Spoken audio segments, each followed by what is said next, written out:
Assalamualaikum warahmatullahi wabarakatuh. Selamat siang teman-teman semua. Kembali lagi bersama gue Rian dari Copang Aquatic. Tapi nggak akuatik banget. Hari ini kita mau review Canamaru Red Sumpit di daerah Citerep, punya Abang Fred di Dubai Aquatic. Pokoknya ikutin aja terus.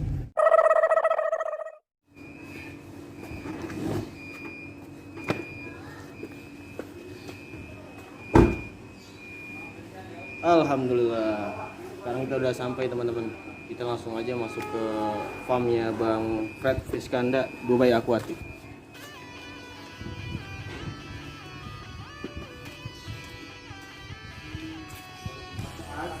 Assalamualaikum ya, Bang Fred. alhamdulillah.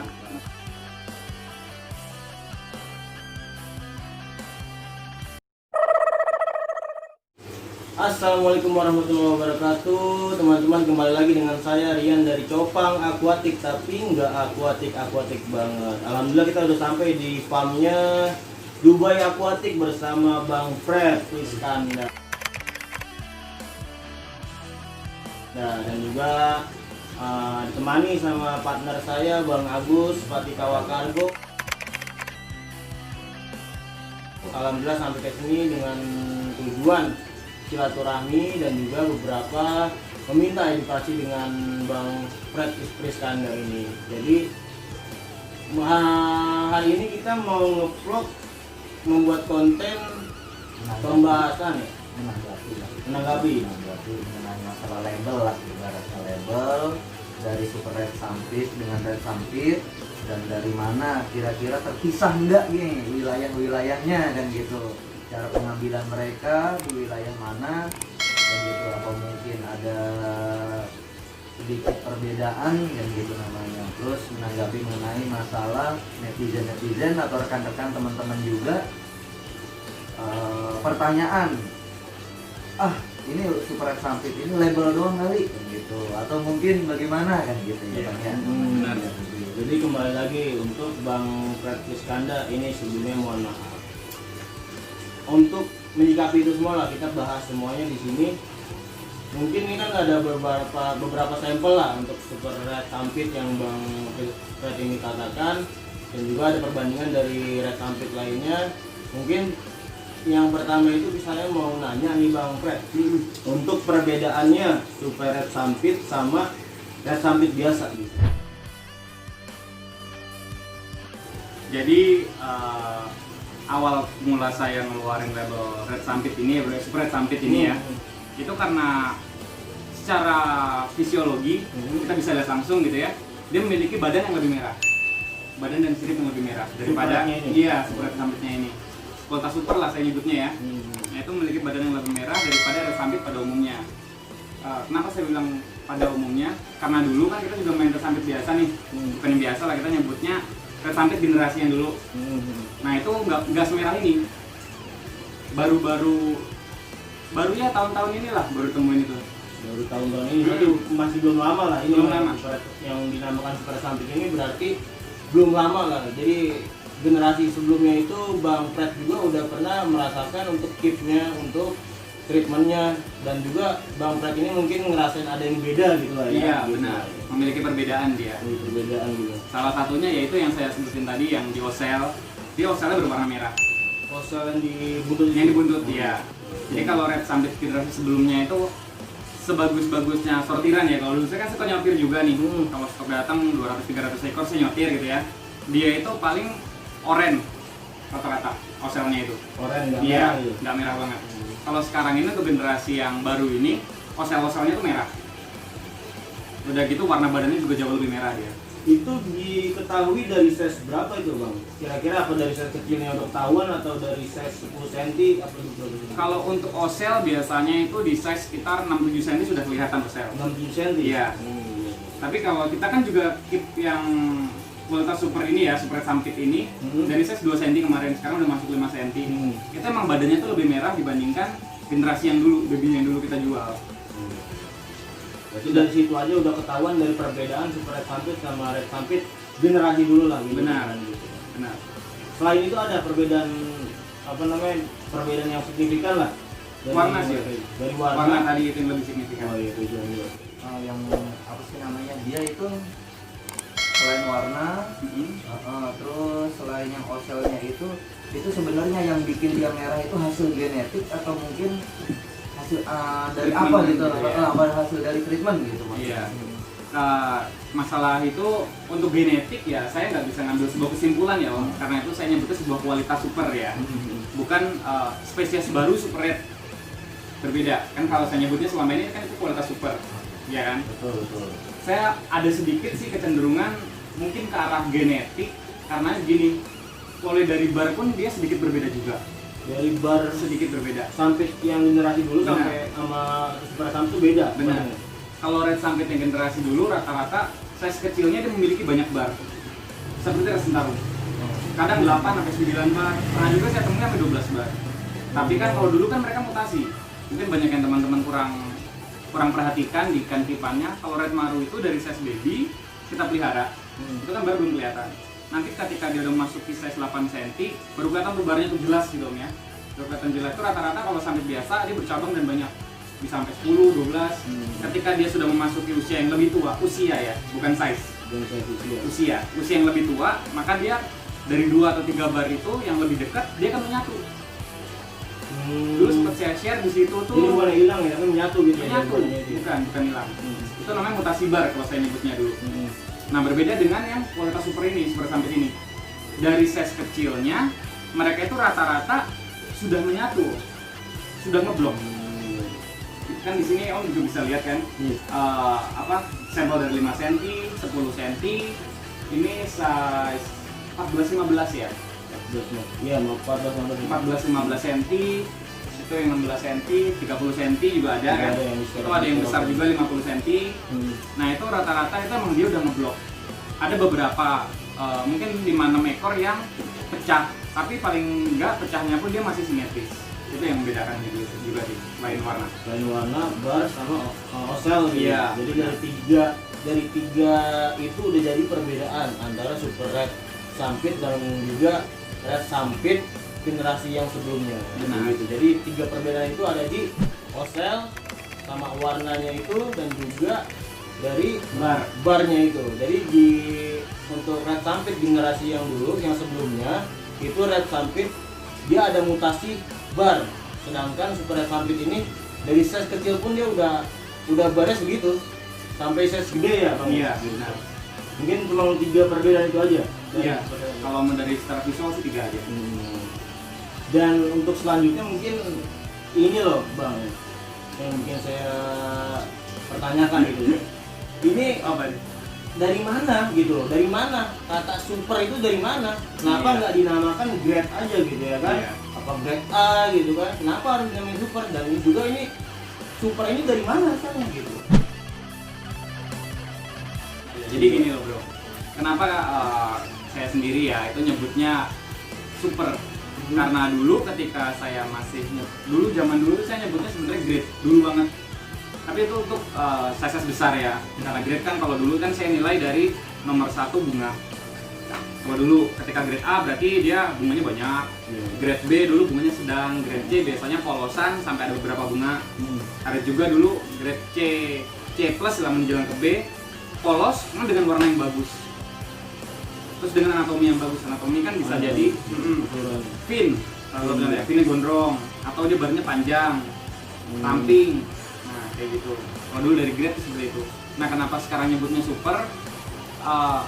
Karena grade dulu juga sempat ada problem sih saya sama beberapa seller besar ya. Kenapa menggradekan gitu? Kenapa mengkotak-kotakan maru? Oke lah, di situ dulu. Oke, saya mengalah, saya nggak nyebutin masalah grade lagi. Nah, akhirnya di sini kita nyebutnya sebuah kualitas super. Iya, akhirnya keluarlah ya udah deh. Karena ini ikannya berbeda. Kalau kita bilang red maru pedas, bisa juga nanti seller-seller lain mempunyai generasi sebelumnya yang saya sebutin yang tidak memiliki 3 tadi tuh, osel merah, bar yang bagus ya, yang tebal, ngeblok dan simetris. Udah gitu satu lagi warna yang bagus, bisa aja disebut dengan nama yang sama. Berarti nama super itu sebenarnya bukan dari nelayan, apa dari Bang Pret pribadi? Kalau super sebenarnya asal mulanya tuh, dan saya dapat inspirasinya dari nelayan. Dia ngasih tahu begini, Om, ini ada yang warnanya bagus banget, pertama kali ketemu ya itu. Ini warnanya bagus banget.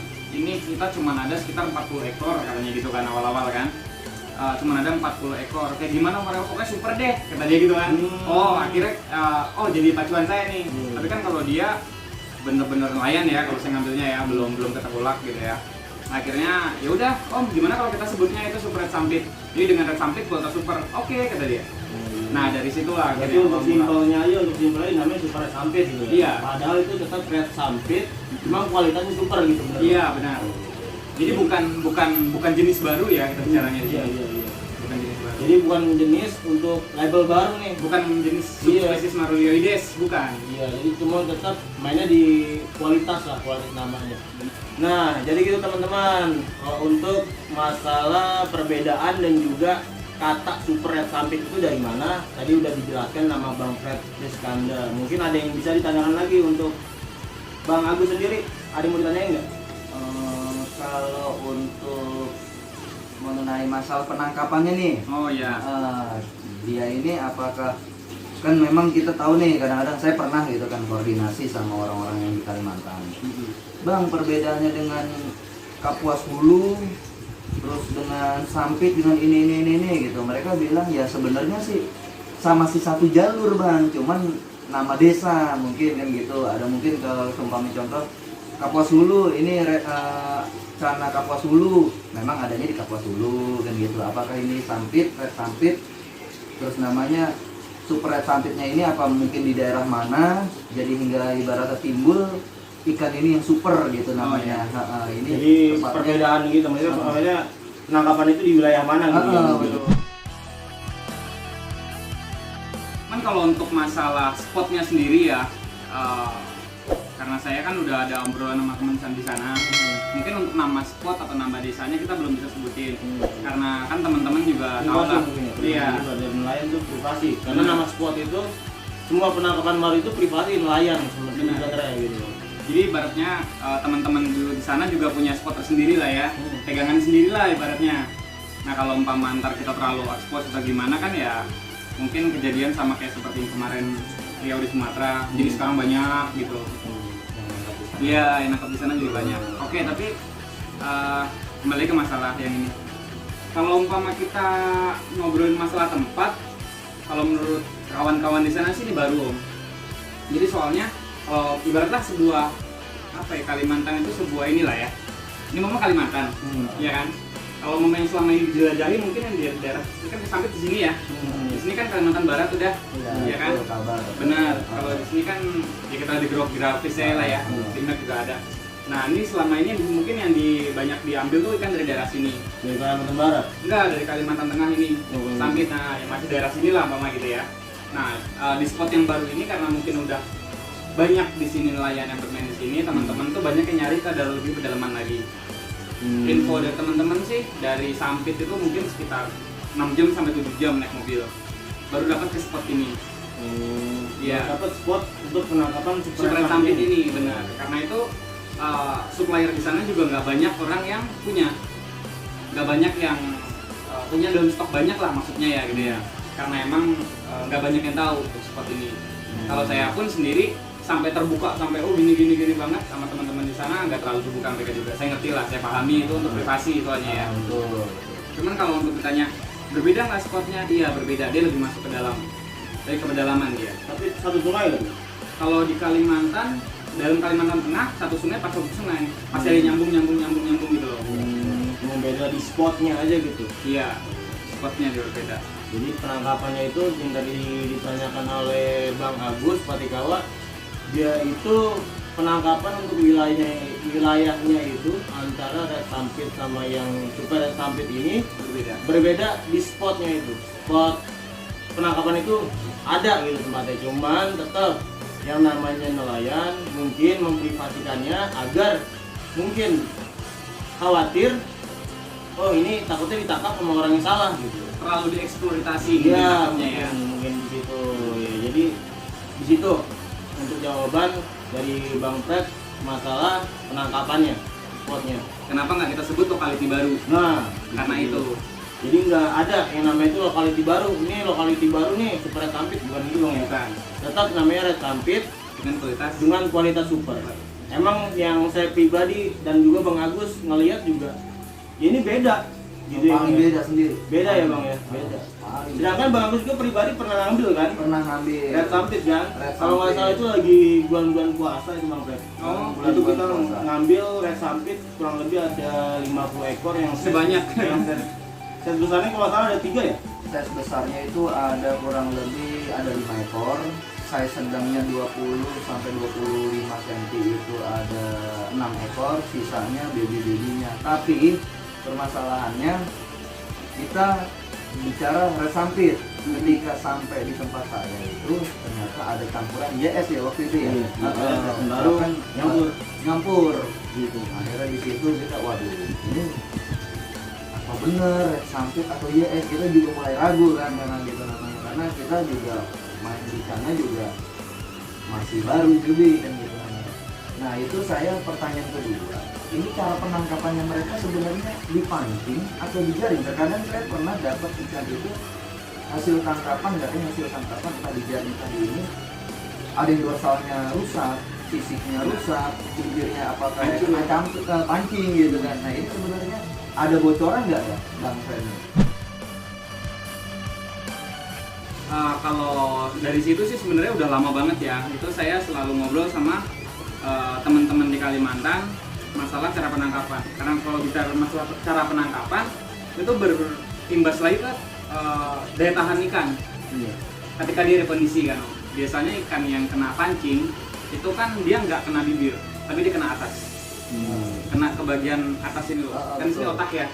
Nah biasanya itu nggak mati dalam sehari 2 hari, tapi ketika dia infeksi nggak mati lah. Jadi kelihatan barunya mulus kalau ikan dari pancingan dia, nggak hancur, nggak ada sisik robek apa, karena emang cuman lukanya di dalam. Nah kalau umpama saya pribadi selalu bilang sama teman-teman di sana ya, Om mohon maaf ini ikan yang saya ambil pancingan atau dari bubu. Kalau di sana kan ada 2 jenis penangkapan, 3 jenis. Ada yang dari serok, kalau baby-babyan biasanya serok. Iya, itu hasil sharing saya sama beberapa teman di sana ya Om ya. Babyan itu di serok, kalau umpama size besar itu rata-rata di bubu. Itu kayak strum Bukan, kalau bubu itu dia seperti perangkap Om. Dia seperti perangkap. Kalau di sana kan ada beberapa jenis perangkap. Ada yang dari kawat, ada yang dari bambu. Kalau dari iya, kalau yang dari kawat itu biasanya hancurnya parah. Dia sampai daging kelopek biasanya. Karena itu kan kawat keras ya. Kalau yang dari apa namanya? Bambu. Iya, kalau dari bambu, ya bumbu dari bambu itu rata-rata hanya robek-robek, sisik lepas. Ini yang mungkin Om sering lihat maru itu mulutnya hancur. Ya. Nah sebenarnya menurut saya itu malah yang aman. Daripada yang mulus. Daripada yang luka dalam gitu ya. Benar. Apalagi cara penangkapan itu di strum itu bahaya. Sangat. Itu luka di dalamnya itu ya emang maru itu terlihat mulus, nggak ada yang namanya itu minus gitu ya. Kalau kita dari penglihatan kita dari fisik luarnya, tapi setelah dikip berapa minggu, totalnya mati. Ya itulah bisa jadi itu luka di dalam maru itu sendiri karena penangkapan dengan cara penangkapan yang salah. Gitu. Jadi kalau kayak saya rekomendasikan lebih baik ikan yang ditangkap dengan menggunakan bubu. Kenapa? Walaupun dia rusak, contohnya seperti yang itu, yang di atas. Nah itu kan kelihatan ya itu mulutnya rusak, dia bolong-bolong segala macam. Nah itu bukti bahwa dia pakai bubu. Kenapa dia bolong-bolong? Ketika masuk bubu dia akan berontak. Nah berontaknya itulah yang menghancurkan ininya dia, mulut, sirip dan lain-lain. Iya. Tapi selama itu luka fisik masih gampang kita obati, masih kelihatan oleh mata kan. Jadi kalau untuk penangkapan dari nelayan, teman-teman nelayannya Bang Fred ini ya emang rekomendasi lah. Jadi kalau buat teman-teman mau ngambil ikan di Bang Fred ini ya insya Allah nggak ada apa sih ya, nggak ada masalah lah. Kalau untuk luka-lukanya emang udah wajar kalau penangkapan, apalagi di set besar itu udah wajar luka-luka. Cuma itu lebih baik begitu daripada dia luka di dalam tubuhnya begitu. Benar. Karena saya sendiri sangat kritis. Dulu tanya teman-teman di sana deh, Om kalau ikan ini ketahuan dari pancing atau bagaimana, mohon maaf kerjasama kita nggak bisa lanjut. Saya selalu bicara seperti itu. Nah, jadi gitu teman-teman, untuk secara penangkapan itu dari jawaban dari Bang Fred udah jelas ya, itu cuma di beda spotnya. Jadi gitu, tetap yang namanya lokality atau label itu tetap yang namanya red sampit atau super red sampit itu sama, cuma yang diperbedakannya itu kualitasnya. Kualitas yang Bang Fred punya, yang Bang Fred jualkan itu super rednya, supernya lah gitu. Jadi kualitasnya lebih merah lagi red sampitnya. Jadi kita mainnya tuh di kualitas, bukannya di lokality atau label gitu. Nah, untuk pertanyaan selanjutnya nih Bang, untuk Bang Fred mungkin gimana sih nih? Terkadang kan kita kalau untuk treatment ya bukan cuma super red sampit atau red sampit aja ya, cuma di semua kenakan itu dimaru lah. Nah, ini cara treatment Bang Fred sendiri untuk agar mempertahankan warnanya itu agar tetap stabil atau lebih meningkat lagi, agar enggak di size dewasanya itu nanti kita treatment dari size kecil, oh ini warnanya merah, contohnya pas jadi di size besar dia malah berubah, warnanya jadi buluk, jadi hitam gitu kan. Nah, ini cara mempertahankan warnanya itu agar tetap stabil atau lebih meningkat lagi, itu cara treatment Bang Fred sendiri gimana? Jadi ini kalau mempertahankan warna kita ngomong garis besar ya bro, berarti ya lebih enak ya. Jadi jangan cuma red, cuman yellow juga. Jadi biar teman-teman tahu, oh yellow gua gimana sih biar lebih kuning warnanya. Oh, iya. Gimana sih kalau red maru gua biar nggak hitam atau biar nggak oranye, biar dia tetap merah ke depannya. Ya sebenarnya kita kalau ngomongin masalah itu ngomong juga masalah kesemua jenis ikan sih. Kayak ikan yang pelet merah gitu ya. Itu sebenarnya dia bakatnya emang merah, tapi warna merahnya itu sebenarnya didapat dari eksternal yang lebih mencoloknya. Eksternalnya tuh apa sih? Dari pakan nomor satu. Jadi kalau umpama Om mau pelihara super red ya, super red sampit, biar dia lebih merah lagi atau minimal banget itu mempertahankan merahnya satu aja sih, makanannya dijaga. Makanannya dijaga. Iya, makanan jaga itu kasih dia makanan yang mengandung antaksantin. Antaksantin. Iya. Contoh makanan mengandung antaksantin Itu kalau salah di mengandung klorofil juga tuh Bang ya? Iya, antaksantin itu salah satu senyawa klorofil. Oh iya. Iya. Itu contohnya ada di udang. Udang tapi kecil. Nah, kalau di udang, kalau saya ya, tipan saya pribadi kan menurut saya nih, saya lebih suka ikan yang nggak ngejar saya. Kalau saya, jadi saya lebih suka ikan yang makanannya tuh nggak mengandung banyak lemak. Kalau kita kasih makan dia udang basah kan banyak lemaknya tuh. Banyak teman-teman yang, Om ini saya kasih udang terus kok warna ikan saya nggak naik-naik sih. Iya kan, banyak kan kok malah jadi warnanya turun atau drop. Sebenarnya bagusnya itu bukan di daging udangnya, Om. Daging udang itu untuk pertumbuhan dia bagus banyak di cangkangnya sebenarnya. Jadi kalau mau ngasih makan ikan, udangnya jangan dikopek. Udangnya jangan dikopek, Cangkangnya jangan dibuang. Cangkang udangnya jangan dibuang. Dikasih makannya. Karena kandungan antaksantin banyak di situ. Paling cuma yang itu doang dia. Apa sih yang sungutnya itu? Yang tajam. Yang tajamnya ya itu dipotek dikit ya, gitu. Cuma jangan dikopek ikannya. Jadi lebih bagus di situ. Untuk bertahankan kayak gitu. Terus kasih dia waktu untuk mencerna. Jadi di sini kasih dia diet, Om. Jangan full tiap hari dikasih terus. Nanti kandungan yang lemak itu minimal pakan itu loh. Untuk di size mungkin di size 20 cm dah. Itu minimal pakannya itu kasih udang berapa dan juga berapa hari sekali. Kalau saya pribadi, contohnya yang ini ya. Yang di sini ini kan super sampit juga nih. Iya. Ini udah keep 3 bulanan ya. Bisa kelihatan lah warnanya nggak berkurang ya. Nah, itu kasih makan 3 hari sekali. 3 hari sekali. 3 hari sekali. 3 hari sekali. Iya, dengan porsi yang gak usah terlalu banyak. Kita sesuaikan dengan ukuran akuarium. Karena kalau ukuran akuarium gede kan dia banyak berenang, dia butuh banyak energi. Ya sedikit kasih dia lebih banyak nggak apa-apa. Cuman jangan sampai buncit, jangan tiap hari gitu, kasihan ikannya juga. Jadi tetap disesuaikan dengan size tanknya juga ya? Iya, gitu. kita menguasai ikan harus disesuaikan dengan ukuran tank. Jadi begitu teman-teman, bukannya untuk pakan itu juga teratur karena di alamnya mungkin begitu ya, makannya nggak tiap hari gitu ya kan. Dan juga emang harus disesuaikan dengan tanknya itu besar atau kecil gitu, harus disesuaikan juga. Dan juga kadang orang juga mempuasakan ikan dengan cara keterlaluan sampai seminggu 2 minggu nggak dikasih makan. Kasihan. Dia mah nggak punya duit. Kasihan. Dia mah nggak punya duit. Konyol gitu kan. Kasihan. Itu lu mau treatment ikan apa nyiksa ikan gitu loh. Iya. Kita pun manusia butuh makan biasa gitu kan. Kita puasa pun diatur sama agama kan, jam buka, jam makan, ya, jam puasanya ya kan. Benar. Nah ini satu lagi nih, mungkin dari saya nih. Ini kenapa umpama nih penangkapan umpamanya ikan dari Kalimantan turun ke kita itu kenapa itu harus model kayak sebutannya di settle. Nah di settle terus banyak juga settleannya itu kayak contoh banyak tuh ada yang pakai akrivalven, ada yang pakai ketapang, terus ada juga yang pakai bubuk apa itu yang kuning kemarin itu di Bekasi. Pomet. Nah apakah memang suhu air mereka dengan kita, alam mereka dengan kita itu maksudnya suhunya berbeda atau bagaimana? Oh sebenarnya gini dok, kalau kita ngambil ikan tangkapan alam ya, sebenarnya nggak perlu dari Kalimantan sih. Kita ngambil tangkapan alam Striata lah contohnya ya, dari danau atau dari sungai dengan ukuran besar ya, dengan ukuran besar, mama 50 cm atau 60 cm. Kita masukin akuarium, dia akan jamuran. Pasti nggak perlu dari Kalimantan. Kenapa? Karena sebenarnya di alam kan banyak penyakit bro, banyak penyakit. Cuman kalau di alam itu kuantitas airnya besar. Kuantitas airnya tuh banyak, bisa berupa sungai, danau, ya kan? Sungainya juga kalau di sana kan, ya kalau di sinilah ibaratnya gitu ya, itu juga berbagai kan, berbagai ukuran sungai kan.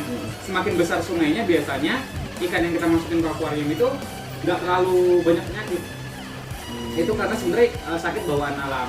Kenapa kita harus proses rekondisi, kita harus proses settle, itu untuk ngebuang penyakitnya dia dulu. Soalnya kalau udah masuk akuarium, ikan dengan 20 cm gitu ya, ngomongnya juga penyakit, jumlah airnya kan segini-segini aja. Beda dengan di alam. Kalau di alam dia airnya bersih ya, mengalir, bersirkulasi terus. Walaupun di luarnya kelihatannya diem airnya gitu ya, cuma di dalam air kan ada namanya arus air kan ya, arus bawah air. Arusnya itu kan kita nggak bisa lihat. Jadi kuantitas airnya itu banyak. Jadi kita proses rekondisi itu gunanya itu untuk ngebuang penyakit yang bawaan alam. Ya. Salah satu contohnya itu kayak dikasih bubuk pomet atau akrivalven itu memang untuk bukannya untuk menyembuhkan lah ya. Jadi agar lebih itu jauh dari penyakit itu. Iya, membuang penyakit yang bawa dari alam dengan cara yang seperti itu. Iya. Ya, jadi gitu. Jadi proses itu sangat penting sekali sih proses ya. Ini kita udah usaha kembali ke ikan yang udah tua atau gimana atau mati udah itu mah udah urusan emang itu udah takdir lah gitu ya kan. Kita harus yang penting kita udah usaha semaksimal mungkin untuk membuang penyakitnya itu. Jadi semua itu udah dibahas ya teman-teman ya, kayak tadi untuk perbedaannya, penangkapannya dan juga cara treatmentnya dari Bang Fred sendiri. Tinggal pertanyaan terakhir nih Bang Fred nih. Gimana cara menanggapi Bang Fred sendiri atas pro kontra? Kan teman-teman banyak nih, wah super red summit itu nggak ada, itu malah label lain nggak ada, itu kan banyak lah teman-teman yang berkata seperti itu ya. Dari pribadi Bang Fred sendiri lah, gimana cara menanggapi mereka itu seperti apa? Kalau dari pribadi saya orang yang sangat terbuka om. Saya senang kayak gini ya, saya senang sharing begini, saya senang tukar pendapat, saya suka mencerna masukan-masukan juga dari teman-teman gitu ya.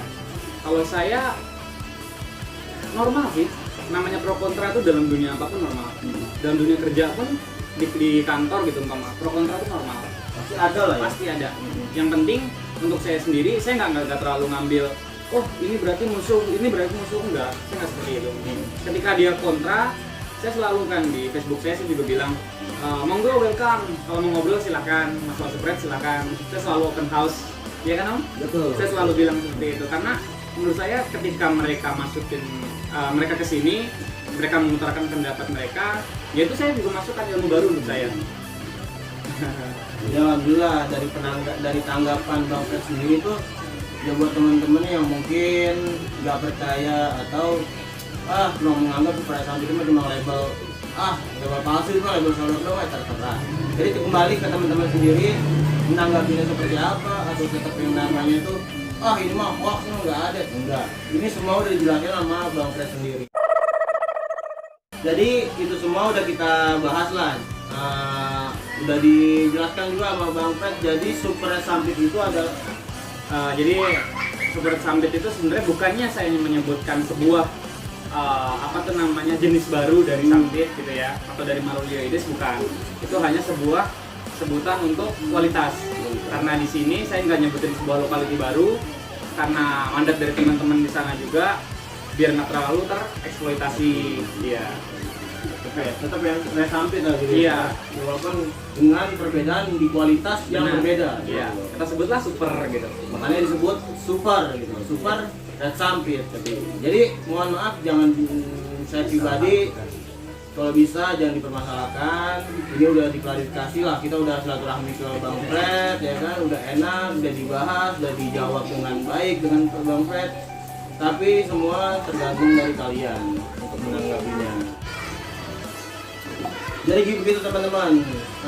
Untuk teman-teman yang mau mungkin tanya-tanya yang lebih jelasnya sama Bang Fred atau mau belanja gitu loh, maru-maru di sini banyak lah ya Bang Fred ya. Ini bisa langsung hubungi Bang Fred di WA di bawah sini atau enggak di Instagramnya nanti. Tinggal dihubungin aja ke Bang Fred, atau mau datang langsung ke sini silahkan. Di alamatnya di mana Bang? Di Perumahan Puri Harmoni 10, Blok C3 nomor 12, Kelapa Nunggal, Cilengsiung.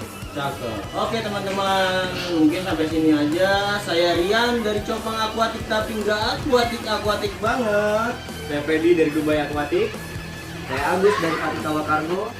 Mungkin sampai sini aja, kita semua pamit. Assalamualaikum warahmatullahi wabarakatuh. Oh iya, jangan lupa like, komen, dan subscribe di Copang Aquatic, tapi nggak akuatik banget. Kalau ada yang mau nanya bisa atau mau ditanya-tanya lagi bisa di kolom-kolom komentar. Rekomendasi mungkin untuk kita bikin konten yang berikutnya atau video yang berikutnya, silahkan, nggak apa-apa, tinggal isi aja di kolom-kolom komentar. Kalau lebihnya mohon maaf. Assalamualaikum warahmatullahi wabarakatuh. Selamat siang karena cana kita semua basudara. Iya.